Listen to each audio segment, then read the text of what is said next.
Hi, we hope you're enjoying the InTouch Machine Edition training video series.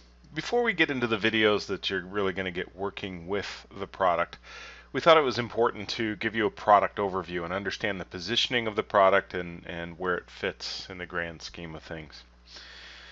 So in this course, you're going to understand an overview of the features and capabilities, understand the product positioning, advantages, features, and get an overview of the integration with Wonderware System Platform.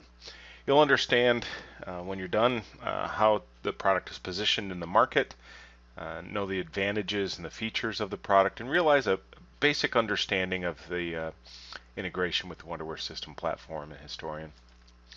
So let's get on to the advantages and features.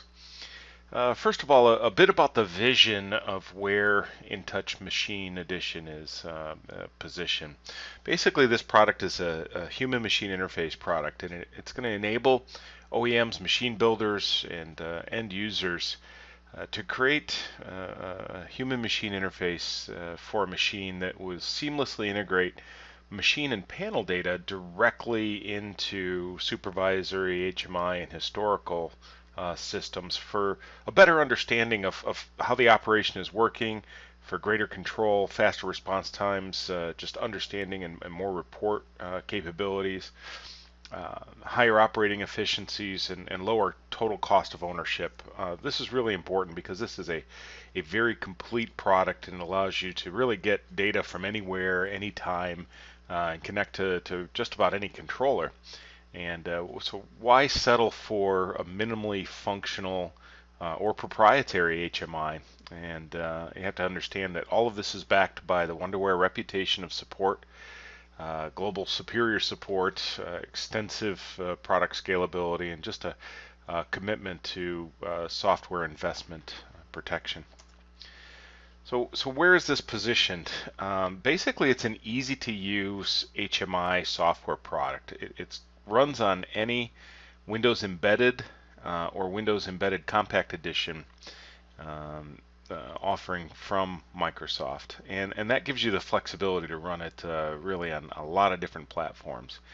InTouch Machine Edition, it's going to deliver a value in really three key areas. Lower total cost of ownership. Because you have the ability to choose the right hardware for the job, there's really no worries in being able to switch to another panel, another industrial personal computer, and use the right product for the job, whether it be a feature set, horsepower, requirement from the customer, all of the above. Engineering and just simplicity of how easy it is to use, and the thought process it goes through, and really being able to quickly develop in lower number of mouse clicks, and just the way that the product is laid out reduces engineering time. And the very complete and powerful feature set that the product has allows you to really do just about anything with it, giving you the ability to really be flexible in how you go after the end goal for your product. The functionality, it's really a very complete and comprehensive product. And what do I mean by that? It really contains everything that you need to develop a very complete human-machine interface product, not from the basic standpoint, but from not only the basic standpoint, but even more. It allows you to, for example, all of these features shown here. So things like creating tags and classes. Classes are structures, if you will. You can create your own structures. Translation capabilities to be able to show the product in different language, so the end project in different languages, as well as change the development system to different languages as well. Remote management, allowing you to connect up to the embedded or the compact edition Windows panel and download to it, run, stop, remotely license, remotely troubleshoot. Really gives you a lot of horsepower and the ability to make changes and update very quickly. Web security, the ability to have alarms and trends and recipes and reports and scripting are all built in. and the ability not only to communicate with direct drivers to any number of PLCs that are out there. The number of drivers that we have for this product are just a real vast amount, and if those aren't enough, then we can always use OPC, so very flexible in its communications. Then there's the drawing tools and objects that you have to configure screens, lines and polygons and squares and rounded rectangles and circles and ellipses and things of that nature, and you can animate those and and make it look like your process, look at like your machine, and understand at a very quick glance what's going on, and make it easy for operators and maintenance staff to really get a good understanding very quickly. Some of the active objects, very common text objects and buttons, things of that nature, but there's been some thought put into, for example, the push button object has just by default it's either momentary, maintained, or a latched type of push button to really mimic what would happen in a real world situation. Check boxes, radio buttons, most people are familiar with those. Drop down combo boxes, smart messaging, so you can have status very easily at a glance, and built-in tools for alarms, events, trends, and a grid object to access really any tabular data. It could be a text file, could be a database, very easy to use and easy to configure object. And not to mention libraries of symbols, and can get at pictures and things of that nature as well. Moving on to comparing InTouch Machine Edition side by side with a proprietary system, where the architecture being based on Windows is more of an open system, and it allows you that flexibility to really take advantage of the tools that are available, where a proprietary system may be locked down. When you're looking at a proprietary system from what hardware is available, you usually have to go back to that vendor. You don't have any choices. With InTouch Machine Edition, you really have multiple vendors supplying any ranges of hardware, screen sizes, processor horsepower, so to speak. And you really have the ability to migrate that to other vendors or other products within a vendor's landscape. So with a proprietary, that's just about non-existent. You can't do that.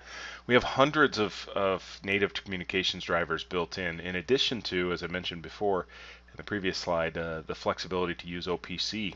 And it's not an either or, it's simultaneous. So you could use OPC in conjunction with a driver if you had whatever your communications needs are there.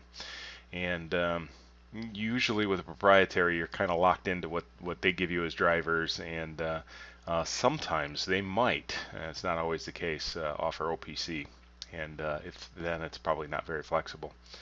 Tag integration, we have a feature, so not only using the built-in drivers, but we can bring in several different vendors, and I'll cover this a little bit in a different slide, where we can actually bring in their exported files or tag database and just bring them right in. We don't even have to create a driver worksheet. We don't have to configure it. We just point to their exported tags and just start using them. So it's very, very easy to do.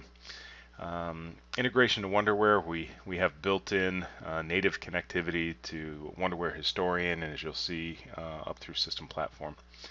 And the feature set, as I mentioned in the previous slide, is very rich. It has really everything that you need and everything that you can imagine to communicate, configure, show, visualize, and really keep things running smoothly. The scripting language is part of the product. It's sometimes in a proprietary type, you might find a scripting language that gives you that flexibility, but it's just part of the product built into InTouch Machine Edition. And support for thin clients may or may not even exist in a proprietary type device, or you may need to buy extra special software. Well, with InTouch Machine Edition, it's included. You can try this, you can use it, and you even have differing web options. The user interface, not only in the development environment, is modern and intuitive using the ribbon interface, and it really just has that fresh and new look to it. But when you create your own user interface for the runtime environment, the end project, you can develop those with multi-touch and gestures, and making it very easy to interact. You give the operators the familiarity that they are used to with smartphones and tablets and things of that nature, and it'll be much more intuitive for them to use. And the offer, the idea is that you can offer this as a software and a hardware bundle for a higher value, more scalability, flexibility, and just overall more portability, because you can do what you need to with it. If we take a look at this diagram here with InTouch Machine Edition as kind of this core central part of this, if you need to, as I mentioned previously, use one particular hardware platform or an operating system, and you decide to change for whatever reason, whether it's a quality issue, the supplier has migrated to a new motherboard, a new part number, a new screen size, whatever the case may be, you're kind of protected from that, because we don't block you from being able to run on other hardware platforms. You're not locked into one particular hardware platform, so that protects you from doing that. In a similar fashion, you have a layer of abstraction for communicating.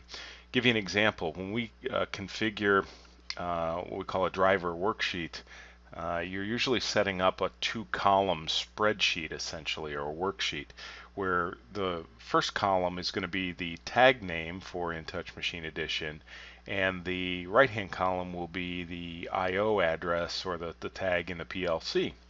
Well, if you need to change the driver, the PLC, whatever communications mechanism, you don't lose all of that throughout your entire application. For example, your bar graphs, your data displays, your things on your screens will stay intact, and that's all you can do is just add your new driver in and copy that left-hand column of InTouch Machine Edition tag names, paste it into the new driver, and map it to the new driver's I/O points, and now you're communicating with that driver instead of the old one, and you have not had to go into all of the screens and update where all of those references are at. In a similar fashion, the layer of abstraction to different databases, let's say you're going to one particular database and you need to move to, let's say, Wonderware Historian. You can do that very easily and very seamlessly without upsetting and changing much, if any, of your configuration. And if necessary, going to proprietary systems is much in a similar way. You're kind of protected from doing that, and you don't lose any of your configuration if you need to do that. So let's talk about a bit about the database configuration. Realistically, what we're talking about here is improving the process and understanding what's going on, collecting data and turning it into actionable information. And it's a very easy to configure interface to the Wonderware Historian. I'll show you, there's a screenshot in a little bit. Really what we can do is we can really get any information into any SQL relational database, whether it's Microsoft SQL Server, MySQL, whether it's Microsoft Access or Excel, although many would debate whether or not those are even really databases, but we can treat those as Excel and get information to and from, we can treat those as SQL and get information in and out of Access or Excel if necessary. So the general idea is to get information from a machine or a plant floor process and into a database like a Wonderware Historian or up into that type of architecture, and is really using standard interfaces, ADO.NET, OLADB, OLADBC, and whatever the flexibility of that technology is, we can take advantage of that. So basically getting your information from plant floor system up into Historian. And really that's done in several different ways. Probably the easiest way to point out is maybe our alarm history, event history, trend history, and really any process data through a couple of different objects we have. The grid object and some of the drop-down combo lists are all configurable just to point to a database. And really, you don't need to know any SQL commands. You don't need to know SQL programming per se. You just point these objects to the connection to the historian or to the database. You tell it what table and what field within there, and away you go. You haven't really had to program and understand SQL at all. It handles everything behind the scenes for you. If you do need to program raw SQL commands, if you will, you can do that. The flexibility is in the system to be able to do that at your need. The other neat thing is the redundancy and store and forward features are built into the product. It's not an add-on feature. So let's say that you are working with a system and you're communicating to a primary server somewhere. You can set that up to communicate to the primary and have the backup or the store and forward situation, let's say, so your secondary is stored locally. If you lose your connection to your primary that's somewhere else on the network, it will store that locally, and then when the connection to the primary comes back online, you can either, in a store and forward system, it will then move the data back up to the primary, or in a redundant system, it'll share the information and keep a copy, a redundant copy on both the server as well as the local device. So those are some of the nice options when it comes to the database interface. Now, connectivity. Let's talk a bit about connectivity. If you think of the InTouch Machine Edition product, or even the tags database as being here central to this diagram, the first thought comes to mind is being able to communicate with one of the over 200 drivers directly to various PLCs, temperature controllers, barcode readers, via any of those drivers, and depending on how you've configured that, what you can communicate to. But if that's not enough, you can always use OPC, DA, or UA client to talk to an OPC server to get to other devices as well. So you can use either the direct drivers, built-in drivers, or OPC client configuration to talk to a third-party server to get to those devices as well. Continuing on, there's also methods to be able to communicate through to the web, to be able to get information through a browser or mobile devices, and you can optionally use the TCP/IP server. The TCP/IP server worksheets is a way to exchange information between InTouch Machine Edition workstations.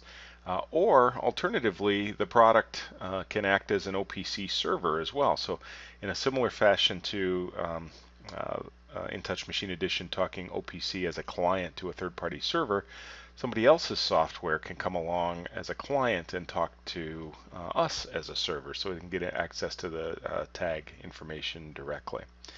XML and database connectivity, basically getting you right into Historian, Wonderware Historian, could be Microsoft Access or SQL Server, many others. But the general idea here is that not only can we communicate to these various devices, but we can enable communications from one of these methods to another method. So for example, if you've got a maybe a legacy PLC that only talks serial, or maybe it's a temperature controller that only talks serial, and you'd never dream of being able to get that information on a network, let alone into a database. Well, now by using the drivers, getting the information into InTouch Machine Edition tags, and then sending it back out to a database, now you can log information from what might be considered legacy devices. If you have dissimilar PLCs on a machine or in a location where you might need information to go from, let's say, an Allen Bradley controller into a Schneider controller, being able to get that information into and then back out from one controller to another, that enables you to do that as well. So also in a cloud type architecture, we can take the project from InTouch Machine Edition and be able to deliver the information that is collected through a cloud up to whether it be a historian or other intelligence tools, that could be really located anywhere as long as you can get a connection.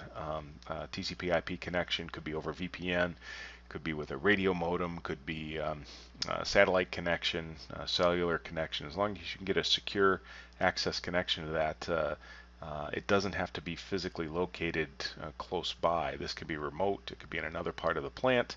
It can be in another facility located off-site.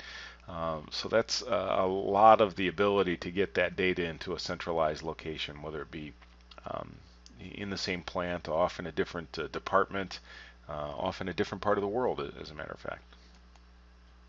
So I talked earlier about tag integration and just how another source of being able to get information from controllers. Now currently we are adding to this list, but currently we have these controllers that are supported, and what this allows you to do is integrate right with the tag export, if you will, from these different controllers. So now you can just go right to this source. You don't have to configure a driver in our product, and just choose the tags that you want to use.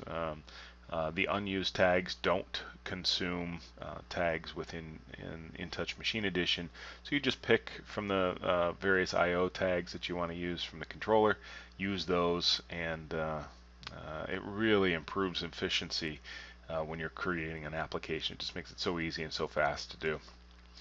Remote management. This tool is really efficient and really, honestly, is great when you're trying to download to multiple stations or are working on a larger project or even a one-to-one type project, where in your development system you'll have this, what we call the execution environment, and that's the remote management. And then on the runtime station you'll have this remote agent product, and what that allows us to do is connect from the development environment to the runtime, and then you can do things like download the product or download the project. You can even install the system files, the runtime, if you will, if you've got a brand new runtime that you're trying to deploy. Basically, you launch this remote agent and tell it we're going to download the system files, and then get everything all updated on the runtime station. Then as you're developing your project, you can connect up and then download your project to that device, where it'll then take off and you can start it or stop it remotely. The other neat thing is that you don't have to keep opening and closing this tool. Once you connect, you essentially close this window and you stay connected, and with some system preferences set properly, you can, for example, change things on the screen. You can move an object from the left side to the right side of the screen, and when you hit save, it automatically or optionally automatically goes down to the runtime station, making it very quick and very easy to make changes and understand what's happening and how it's going to work on your runtime. It also allows you to remotely license the application and do some troubleshooting. There's some tools that can be used to monitor and watch remotely as well. So not only through this remote management tool, but we have, for example, Remote Database Spy and the Remote Log Win as well. And here we go. Here's the mentioning of that. The database spy can be acted remotely, and you just point to the IP address, and from the development station you can point to a runtime station, and not only get at the tags and change the values of tags, but you can look at expressions remotely as well. So it's being able to test your logic and understand why isn't this working? Oh, it's because I thought this should be a 1 and it's a 7, or something of that nature. And then the log win, very similar to the output window within the development environment, allows you to understand and watch not only protocol communications, but look at errors and understand as screens are opening and closing and reports are loading and saving and things of that nature, so you can watch all the activity in chronological order, because you can time and date stamp it down to the millisecond as well. So between these two tools, remotely troubleshooting is really lots of tools that gives you in your arsenal to debug and deploy. In addition to those tools, there's debugging tools for VB-Script. You can choose to set breakpoints literally in your VB script, just clicking in the gutter here that'll enable breakpoints and allow you to run this in a debug mode, step into, over, and out of particular sections of logic. You can also mouse over a particular variable name, and it will show you kind of a tooltip of what the current value of that variable is. In addition to that, you can use these tabs that are down in the bottom of the Database SPI. In addition to the 4 tabs that are for Database SPI, now you can see information about VB script variables, the sequence of execution, and look at the status of any of those runtime tasks associated with VB script as well. Great tools to help you troubleshoot what's going on. Now a little bit about the integration with Wonderware System Platform. So really what we're doing is providing a seamless way to get from InTouch Machine Edition down here at the bottom of this diagram up through System Platform, whether it be into Historian or up into InTouch as well. Now the first piece of this is more of a polling, where you would go into let's say the Orchestra software and configure an IDAS panel here and be able to poll the information coming out of InTouch Machine Edition and just get that up and through that mechanism. Now another way to do this is to use the InTouch Machine Edition trend history feature. Now what this allows you to do, instead of picking Proprietary, which is a file base, or Database, which is any SQL database, now you have the choice here of picking the Wonderware Historian. Now what this will do is push the information up to Wonderware Historian, and just by nature of it allows you to save directly into the Wonderware Historian, and just by nature built into it, it's got store and forward features built into that as well. So very easy to configure. Basically you put your tag names in here, point it to the Wonderware Historian, and configure it, and away you're done. So talking a little bit about more about architecture and what you could do with this is, if you have InTouch Machine Edition on several machines, maybe across the network and a plant floor, you can get this information up into InTouch for System Platform by really a couple of different ways, but you can actually visualize the graphics screens that are down in here by placing a web browser on a screen and being able to point it back to these devices and just see visually the screens and how they're interacting. And that changed just by virtue of the way that this would be working remotely. You could change these screens here, and then you could visualize those up on InTouch for System Platform without doing any additional configuration. It's just automatically updated.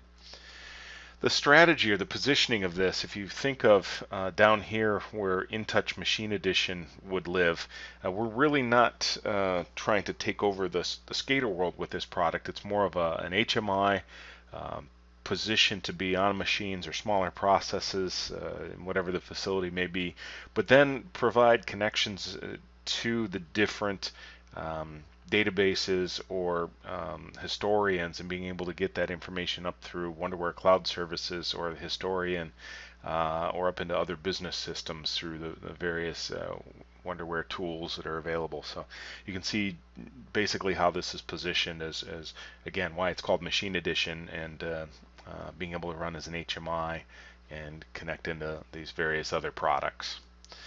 So again, some resources that are available to you. You can see the Wonderware training, the training blog, and the Wonderware Development Network, and where those are located. So feel free to access those as your registration allows. And hopefully you got a little bit out of this. And we'd like to thank you for continuing to watch this video series. And thanks, and have a great day.